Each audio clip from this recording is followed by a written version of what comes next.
राजा का न्याय। किसी देश में काशीराज नाम के राजा राज करते थे। उनकी पत्नी का नाम करुणा था। उनका जन्म राजवंश में हुआ था। महल में सुख सुविधाओं का कोई अभाव न था। सेवा के लिए बहुत से दास दासियां थीं। उनके चारों ओर सुख ही सुख था।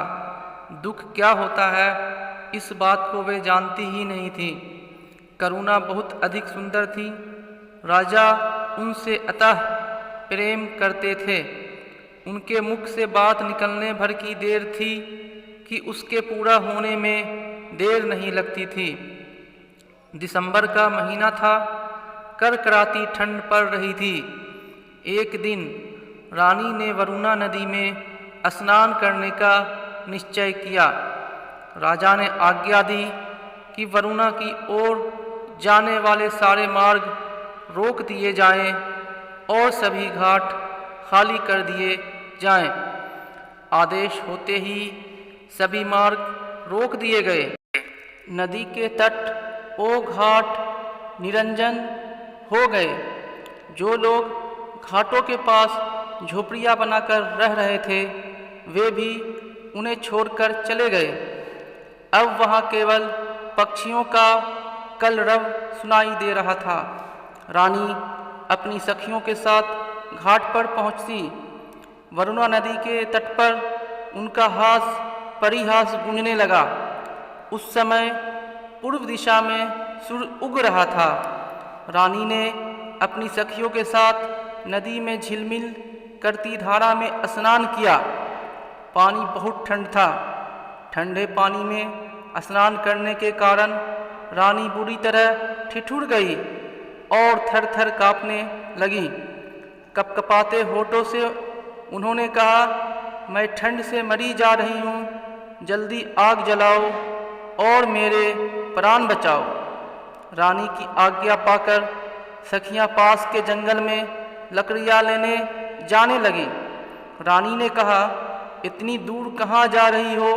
देखो पास ही फूस की झोपड़ियाँ हैं, इसमें आग लगा दो।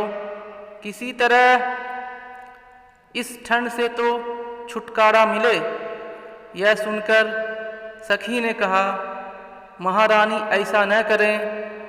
यह झोपड़ी न जाने किस गरीब की होगी। इसमें न जाने कौन यति सन्यासी रहता होगा। झोपड़ी के जलने से वह निराशय हो जाएगा। इस ठंड में वह बेचारा कहाँ जाएगा? दासी की बात सुनकर रानी को क्रोध आ गया। वे चिल्लाकर बोली, दूर हो जाओ। फूस की इस पुरानी झोपड़ी की तुम्हें इतनी चिंता है और मेरी कुछ भी नहीं। मेरी आज्ञा का तुरंत पालन करो। रानी की हठ देखकर सखियों ने झोपड़ियों में आग लगा दी। झोपड़ियाँ धू धू करके जल उठी। आग की लपटें आकाश छूने लगी। नदी के किनारे खड़े पेड़ों पर बैठे हुए पक्षी कोलाहल करते हुए आकाश में उड़ गए। आग की चिंगारियाँ एक झोपड़ी से दूसरी झोपड़ी पर गिरने लगी। आग चारों ओर फैल गई। थोड़ी ही देर में घाट की सभी झोपड़ियाँ जलकर राख हो गई। ठंड से कांपती रानी को आग की लपटों की गर्मी बहुत अच्छी लगी। आग तापकर रानी अपनी सखियों के साथ हास परिहास करती हुई राजमहल में लौट आई।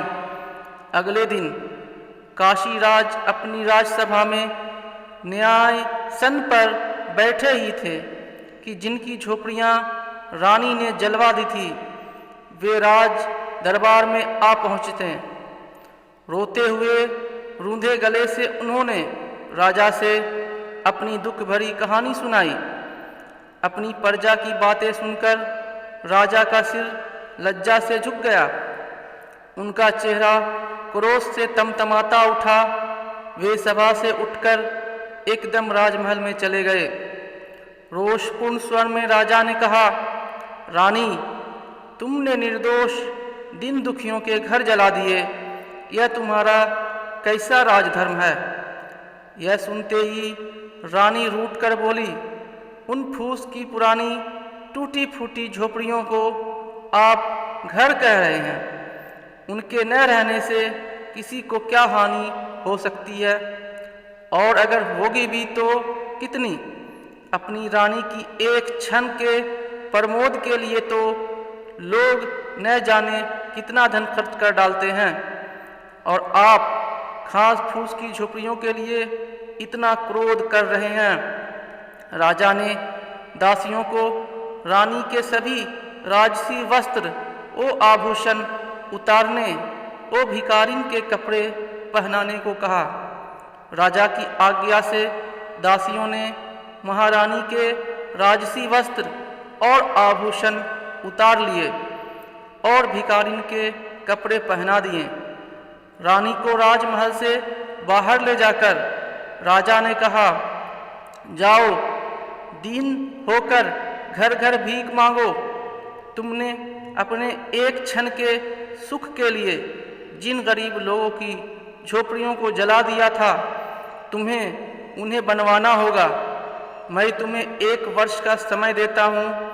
1 वर्ष बाद तुम राजसभा में आना और सबको बताना कि दीन की झोपड़ियों का क्या मूल्य है। रानी 1 वर्ष तक राजमहल से बाहर रही। गर्मी, सर्दी और वर्षा सहते हुए उन्होंने कठिन परिश्रम किया। तब जाकर पूरे 1 वर्ष में वे झोपड़ियां बनकर तैयार हुई।